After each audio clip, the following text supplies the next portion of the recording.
Radhe Radhe students, welcome to Mehta college online classes.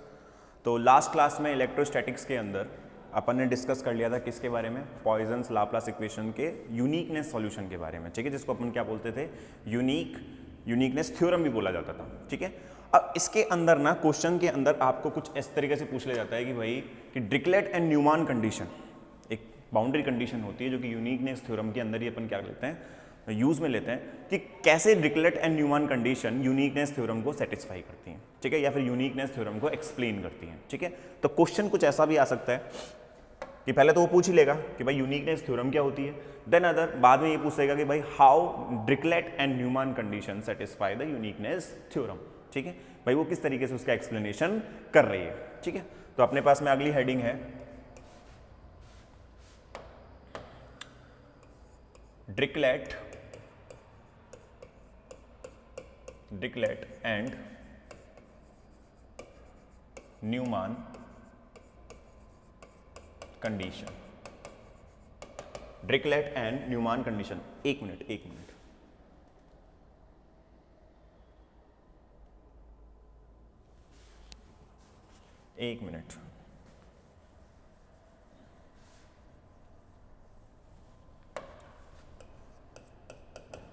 डिरिक्लेट and Neumann condition, ठीक है। Electrostatics चल रहा है अपने पास में, उसी के ऊपर अपन इसको क्या करेंगे, कंटिन्यू करेंगे, ठीक है। तो डिरिक्लेट कंडीशन क्या बताती है कि डिरिक्लेट कंडीशन ये बताती है कि अपने पास में अगर कोई भी एक सरफेस है, ठीक है, उस सरफेस पे इलेक्ट्रिक पोटेंशियल है, तो फिर अपने पास में उसका जो दो पॉइंट ले लेता हूं और उन दो पॉइंट पे अपने पास में अगर मैं क्या लूं, पोटेंशियल की बात करता हूं, तो वो दोनों क्या रहेंगे, सेम ही रहेंगे, जैसा कि यूनिकनेस थ्योरम बताई थी, ठीक है। तो डिरिक्लेट कंडीशन तो ये बताती है कि भाई हर एक पॉइंट पे आपके पास में वेक्टर पोटेंशियल क्या होना चाहिए, सेम होना चाहिए। डिरिक्लेट कंडीशन तो ये बताती है। बट अगर मैं बात करता हूं न्यूमान कंडीशन की, तो न्यूमान कंडीशन पे अगर मैं जाता हूं तो न्यूमान कंडीशन क्या बताती है कि जो आपके पास में डेल फाई वन अपॉन में डेल एन जो होगा वो कितना होना चाहिए, डेल फाई टू अपॉन में डेल एन, मतलब इसका जो नॉर्मल डेरिवेटिव अपन निकालें, ठीक है, नॉर्मल सॉरी नॉर्मल डेरिवेटिव की अगर मैं बात करूं तो नॉर्मल डेरिवेटिव भी अपने पास में क्या रहेगा, कंटिन्यू रहेगा, ठीक है, कंटिन्यूअस रहेगा उसका नॉर्मल डेरिवेटिव भी, ठीक है। तो इसका मतलब है आपके पास में अगर मान लो कोई भी एक सरफेस है, उस पर अगर अपने पास में पोटेंशियल है, तो पोटेंशियल कैसा रहेगा, कंटिन्यूअस रहेगा, उसकी कोई दो वैल्यूज नहीं हो सकती, ठीक है, यूनिक ही रहेगा, कंटिन्यूअस रहेगा। दूसरी चीज, अगर उसका डेरिवेटिव निकालते हो नॉर्मल डायरेक्शन के अंदर, ठीक है, फर्स्ट डेरिवेटिव जो निकालते हो तो वो भी कैसा रहेगा, कंटिन्यूअस रहेगा, ठीक है। तो ये दो बाउंड्री कंडीशंस होती हैं अपने पास में, इसको डिरिक्लेट बोलते हैं और इसको क्या बोलते हैं, न्यूमान बोलते हैं, ठीक है। चलो तो मैं इनके बारे में लिखा देता हूं। देखो क्वेश्चन भी किस तरीके से पूछा जाता है वो मैं लिखा देता हूं कि क्वेश्चन किस तरीके से आता है इसका, ठीक है। क्वेश्चन किस तरीके से आता है, क्वेश्चन आएगा आपका, एक minute, what are the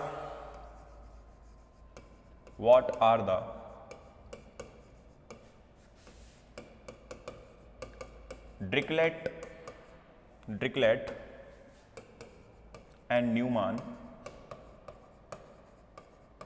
conditions, boundary conditions होती हैं, ठीक है। What are the Dirichlet and Neumann conditions, आगे पूछ सकता है discuss the uniqueness of the solution under these conditions, discuss the uniqueness, वही पूछ रहा है ना, देखो यूनिकनेस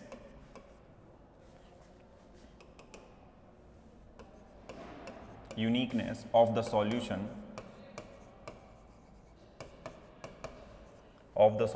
under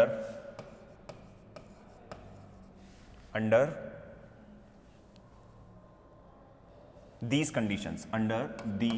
conditions, ठीक है।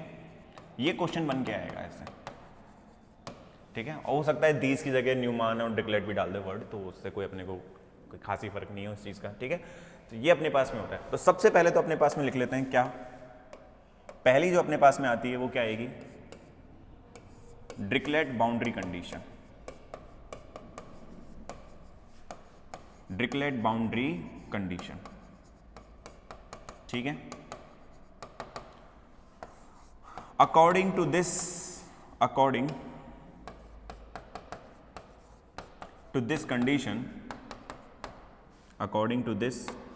condition, ठीक है, according to this condition if a potential is on a surface then the potential is unique or constant over the surface. ठीक है, over the surface. That means potential remain continuous. ठीक है, या फिर स्केलर फंक्शन जो भी अपने पास में स्केलर पोटेंशियल या फिर स्केलर ये देख लेते हैं अपन, पोटेंशियल फंक्शन रिमेन कंटिन्यूस. कैसा रहेगा वो? कंटिन्यूस बना रहेगा. ठीक है, तो φ1 इक्वल्स टू कितना रहेगा? φ2, अगर किसी भी एक सरफेस की बात करते हैं. ठीक है, तो ये अपने पास में कौन सी होती है? डिक्लेट न्यूमान कंडीशन, सॉरी डिक्लेट कंडीशन. ये अपने पास में कौन सी कंडीशन होती है? डिक्लेट कंडीशन होती है. नाउ दूसरी कंडीशन की अगर मैं बात करूं, ठीक है, दूसरी कंडीशन की अगर अपन बात करते हैं, न्यूमान कंडीशन. ठीक है, according to this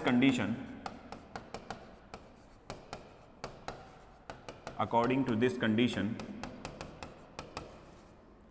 if the derivative of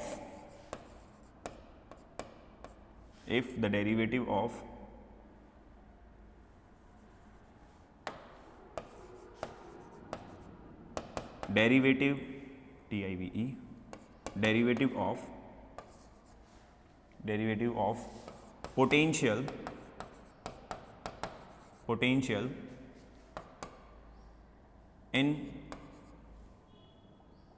is taken in normal direction,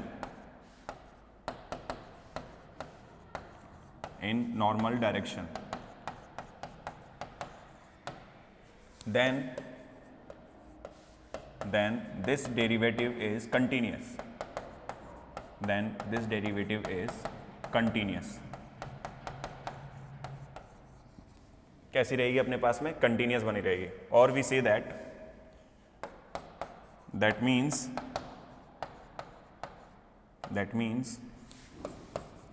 the normal derivative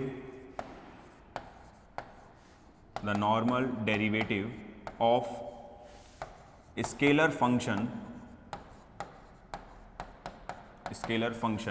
remain continuous. ठीक है, रिमेन कंटिन्यूस. ये अपने पास में कौन सी कंडीशन होती है? न्यूमान कंडीशन होती है. ठीक है, डेल φ1 अपॉन में डेल n इक्वल्स टू कितना होना चाहिए? डेल φ2 अपॉन में डेल n. ठीक है, ये अपने पास में कौन सी कंडीशन होती है? डिक्लेट और न्यूमान कंडीशन. ठीक है, तो अपने दोनों कंडीशंस के बारे में क्या कर लिया? स्टडी कर लिया. अब अपने को इसका प्रूफ पूछ लेता है. ठीक है, कि मैथमेटिकल प्रूफ कैसे होगा. ठीक है, तो फिर अपन चलते हैं किस पे? मैथमेटिकल प्रूफ पे. एक मिनट.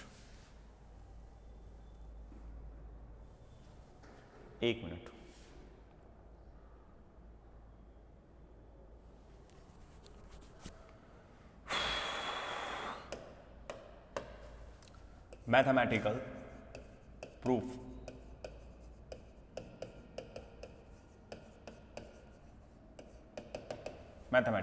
ठीक है, मैथमेटिकल प्रूफ की अगर इसमें बात करता हूं मैं, तो देखो इसको कैसे प्रूफ करेंगे.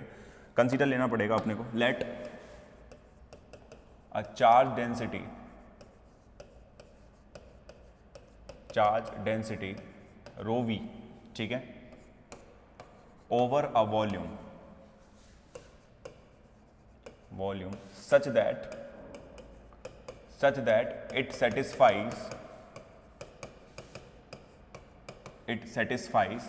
Poisson's equation.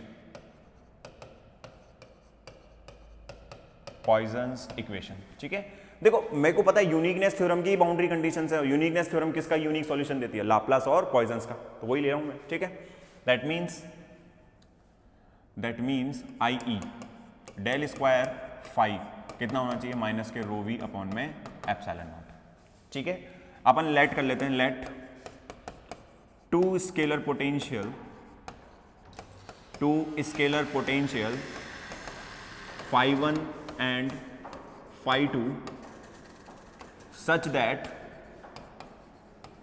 that del square phi 1 इसकी वैल्यू भी कितनी हो गई रो वी अपॉन में एप्सिलॉन नॉट। ठीक है, इसकी वैल्यू कितनी हो गई अपने पास में रो वी अपॉन में epsilon naught and del square phi 2 इसकी वैल्यू भी कितनी आ जाएगी माइनस के रो वी अपॉन में एप्सिलॉन नॉट। क्योंकि ये तो अपने पास में क्या है कांस्टेंट बना हुआ है, तो अपने पास में दोनों वैल्यूज कितनी आनी चाहिए पॉइजन्स इक्वेशंस के हिसाब से। डेल स्क्वायर phi 1 कितना होना चाहिए माइनस के रो वी अपॉन में एप्सिलॉन नॉट। ठीक है, और डेल स्क्वायर phi 2 भी कितना होना चाहिए था माइनस के रो वी अपॉन में एप्सिलॉन नॉट। ठीक है, नाउ इसको दे दिया मैंने इक्वेशन नंबर 1, ये हो गई इक्वेशन नंबर 2 और ये हो गई आपके पास में इक्वेशन नंबर 3। ठीक है, सब्ट्रैक्ट 2 from 3। ठीक है, 2 from 3 या 3 from 2 कर लेते हैं, 3 from 2। ठीक है, ये 3 from 2 तो हमारे पास में क्या आएगा डेल स्क्वायर phi 2 3 from 2। अच्छा, del square phi 1 minus del square phi 2 ये कितना हो जाएगा माइनस के रो वी अपॉन में एप्सिलॉन नॉट। ठीक है, और यहाँ पे कितना आ जाएगा ये माइनस के रो वी अपॉन में epsilon not.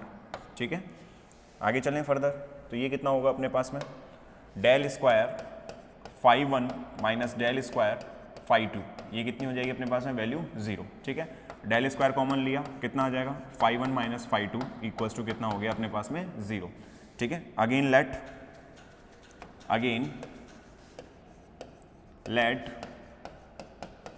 a scalar function u such that u equals to कितना हो गया phi 1 माइनस के phi 2। ठीक है, अपन ने क्या ले लिया फंक्शन ले लिया कितना u और इसके अपने पास में वैल्यू कितनी है अपने पास में phi 1 माइनस phi 2। तो नाउ डेल स्क्वायर u कितना होना चाहिए था आपके पास में 0। डेल स्क्वायर u कितना होगा अपने पास में 0। ऑल्सो अगर मैं इसको अब इंटीग्रेट करता हूं अपने पास में, ठीक है, इसको इंटीग्रेट करता हूं तो अपने पास में कितना आना चाहिए था डेल u बराबर कितना आना चाहिए कांस्टेंट। डेल u बराबर कितना आना चाहिए अपने पास में कांस्टेंट आना चाहिए। ठीक है, अगर ये कांस्टेंट आता है अपने पास में तो ऑब्वियस ही बात है कि अगर मैं इसका नॉर्मल डेरिवेटिव लेता हूं, let del is open in normal direction then अपने पास में जो डेल u अपॉन में डेल n होना चाहिए ये कितना आएगा अपने पास में कांस्टेंट आएगा। कितना आएगा कांस्टेंट आएगा। ठीक है, इसका मतलब कहने का मतलब ये है अपने पास में कि अगर मैं इसमें वैल्यू रखता हूं phi 1 अपॉन में डेल n माइनस phi 2 इसकी वैल्यू कितनी होनी चाहिए कांस्टेंट होनी चाहिए। इसका मतलब अगर मैं देखूं कि डेल फाई अपॉन में डेल n माइनस के डेल फाई अपॉन में डेल n ये कितना आना चाहिए कांस्टेंट आना चाहिए। ठीक है, ये इसका मतलब ये कितना आना चाहिए कांस्टेंट आना चाहिए। अगर ये कांस्टेंट आ रहा है, ठीक है, तो देखो समझो इस चीज को। तो एक बार बताओ इक्वेशन के अपने पास में अगर मैं दोनों तरफ की बात करूं, ठीक है, दोनों तरफ अगर मैं कंपेयर मारूं, देखो इधर कांस्टेंट आना चाहिए और ये कांस्टेंट कब आ सकता है जब ये कांस्टेंट हो और ये भी क्या हो कांस्टेंट हो।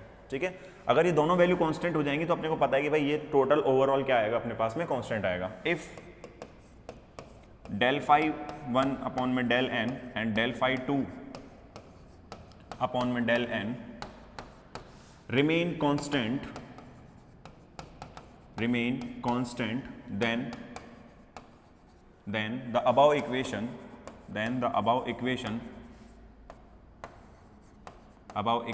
satisfies। ठीक है, above equation क्या हो सकती है satisfy हो सकती है अपने पास में। सो हमारे पास में डेल फाई 1 अपॉन में डेल n ये इक्वल कितना आना चाहिए डेल फाई 2 अपॉन में डेल n किसके बराबर होना चाहिए कांस्टेंट के बराबर होना चाहिए, कुछ ना कुछ कांस्टेंट के इक्वल होना चाहिए। और आगे फर्दर मूव करते हैं। ठीक है, तो डेल फाई 1 अपॉन में डेल n ये बराबर कितना हो जाएगा डेल फाई टू अपॉन में डेल एन। ठीक है, इसको ऐसे भी ले सकते हो कि भाई अगर अपने पास में कांस्टेंट है तो कांस्टेंट जो अपने पास में वैल्यू होती है, जो सबसे सिंपल फॉर्म होता है कांस्टेंट का, वो जीरो ही तो होता है, जीरो भी तो कांस्टेंट ही होता है। ठीक है, तो जीरो के इक्वल कर लो, तो अपने पास में डेल फाई अपॉन में डेल एन बराबर कितना आ जाएगा डेल फाई टू अपॉन में del n. This is the proof of, ठीक है, this is the Neumann condition. ठीक है, this is known as Neumann condition. ये कौन सी कंडीशन होती है अपने पास में? न्यूमान कंडीशन कहलाती है। ठीक है, तो न्यूमान कंडीशन का तो प्रूफ हो गया। ठीक है, अब आता है अपने पास में किसका प्रूफ? डिरिचलेट कंडीशन रह गई है ना अपने पास में।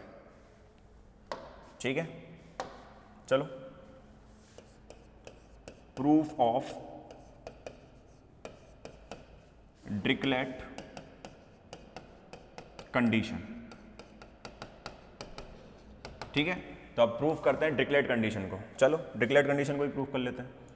अब डिरिचलेट कंडीशन में अपन ने ऑलरेडी जो पहले कैलकुलेट कर चुके हैं, वी नो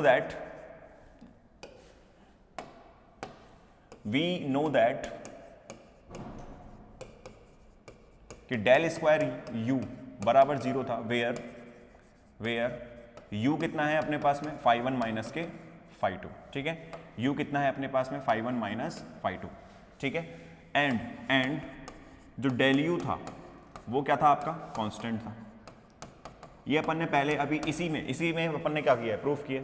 तो याद करो ग्रीन्स थ्योरम की पहली आइडेंटिटी, ग्रीन्स थ्योरम करवाई थी ना मैंने, उसमें पहली आइडेंटिटी बताई थी मैंने आपको, यूजिंग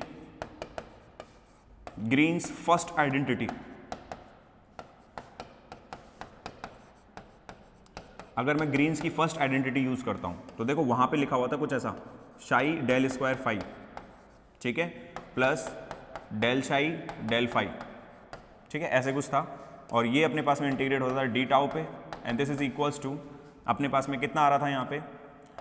शाई डेल फाई अपॉन में डेल एन, और यहाँ पे कितना आ रहा था? D S. ठीक है, ये क्लोज इंटीग्रेशन में। ठीक है, तो ये अपने पास में ग्रीन्स की फर्स्ट आइडेंटिटी थी। ठीक है, तो अपने को पता है स्केलर पोटेंशियल्स की तो बात कर रहे हैं, तो स्केलर फंक्शन ले लेते हैं।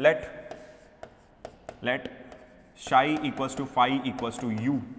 ठीक है, phi equals to u, psi equals to phi equals to u, because u is a scalar function. क्यों मैंने लेट कर लिया इसको? क्योंकि ये भी तो एक स्केलर फंक्शन ही है। तो अगर ऐसा होता है देन above equation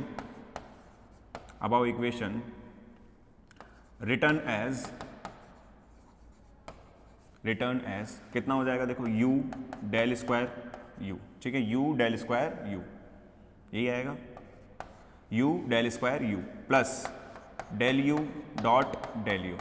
ठीक है, और ये कितना हो गया? D tau. ठीक है, इसके इक्वल कितना आ जाएगा अपने पास में? क्लोज इंटीग्रेशन ऑफ u, और ये हो जाएगा अपने पास में डेल u अपॉन में डेल n, और ये कितना आ जाएगा? ds। ठीक है, आगे चलें, देखो आगे इसको फर्दर मूव करते हैं। अब अपने को पता है ये वैल्यू तो जीरो है, जानते हैं अपन कि भाई डेल स्क्वायर u कितना था? जीरो था।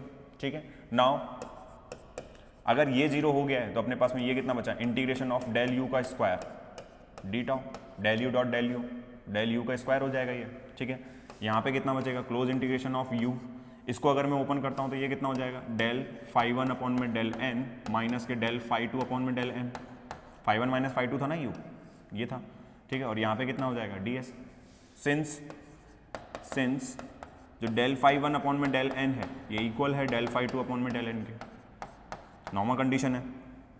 अगर ये इक्वल होता है तो अपने को पता है फिर आगे अगर अपन इसको करें तो ये कितना हो जाएगा? डेल स्क्वायर डी टाउ, इसकी वैल्यू क्या हो जाएगी? फिर अपने पास में जीरो बचेगा। ये तो भाई इसको रखते ही अपने पास में कितना हो जाएगा? जीरो हो जाएगा ये। अगर ये जीरो होता है तो अगर मैं इसको इंटीग्रेट करूँ, ठीक है, इसका मतलब इंटीग्रेशन अगर अपन इसको करते हैं, इंटीग्रेट तो क्या ही करना है, इसका मतलब इंटीग्रेशन इसका कितना हो रहा है अपने पास में? जीरो हो रहा है। इसका मतलब जो आपके पास में डेल यू है ये कितना आ रहा है? जीरो आना चाहिए, तभी तो इंटीग्रेशन जीरो होगा। ठीक है, सिंस मैं लिख ही देता हूँ, the above integral tends to zero if del u tends to 0, तभी 0 होगा, ठीक है। तो मतलब डेल यू कितना आना चाहिए आपके पास में, 0 आना चाहिए। इसका मतलब यू कितना आना चाहिए, कांस्टेंट आना चाहिए, ठीक है। यू कितना होना चाहिए, क्या कांस्टेंट होना चाहिए। इसका मतलब φ1 माइनस φ2 कितना होना चाहिए आपके पास में, कांस्टेंट आना चाहिए, ठीक है। आगे चलें। From the above equation,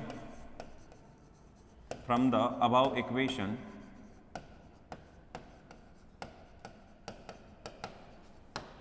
it is determined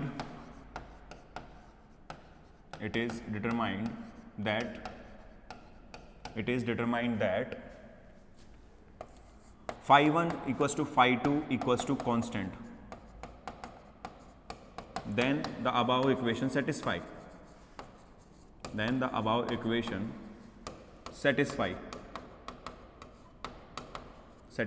ठीक है। सो φ1 बराबर कितना आना चाहिए, φ2 आना चाहिए अपने पास में, ठीक है। Now this is the condition of the above equation represent Dirichlet condition. Above equation आपको किसके बारे में बता रही है, ये अपने को किसके बारे में बता रही है, डिरिचलेट कंडीशन के बारे में। किसके बारे में बता रही है, डिरिचलेट कंडीशन के बारे में, ठीक। चलो, तो ये अपने पास में टॉपिक खत्म होता है। कौन सा वाला खत्म हो गया, ये खत्म हो गया आपके पास में डिरिचलेट एंड न्यूमान कंडीशन, ठीक है। तो यूनिकनेस थ्योरम आती है और उसके साथ में ये कंडीशंस भी पूछी जाती हैं। तो मैंने दोनों कंडीशंस करा दी आपको, ठीक है।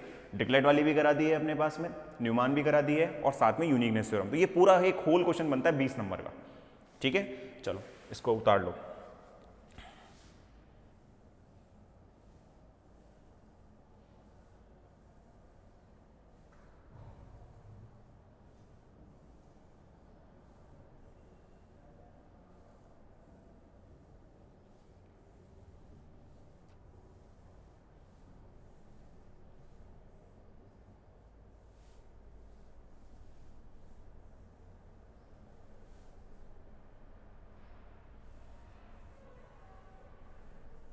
अरे इतना कितना लिखा दिया मैंने,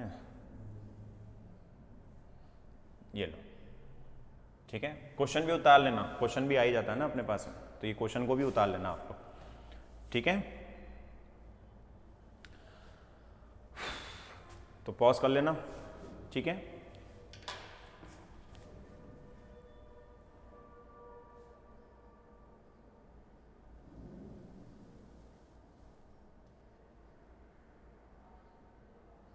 ये लो,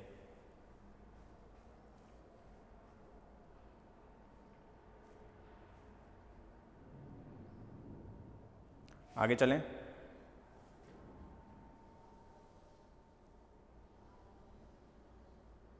ये इसका मैथमेटिकल प्रूफ।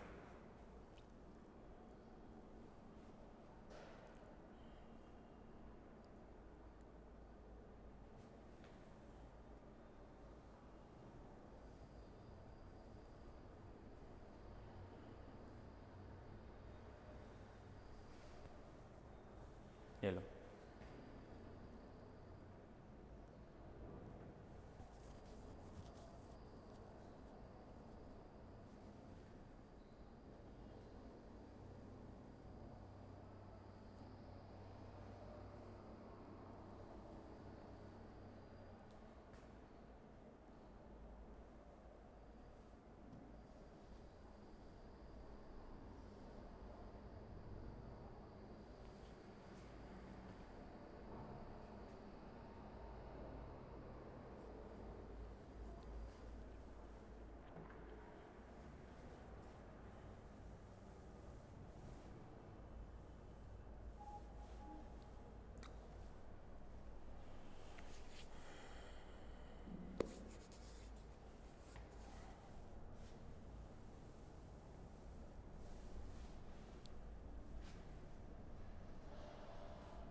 ठीक है। तो ये आपके पास में कंप्लीट होता है क्या, डिरिचलेट एंड न्यूमान कंडीशन, ठीक है। अब अपना जो नेक्स्ट टॉपिक आता है इसके अंदर, ठीक है, नेक्स्ट टॉपिक आपका आता है कौन सा, इलेक्ट्रोस्टैटिक एनर्जी। ठीक है, तो अब अपन किसके बारे में डील करेंगे, इलेक्ट्रोस्टैटिक एनर्जी के बारे में डील करेंगे। ठीक है, एक मिनट।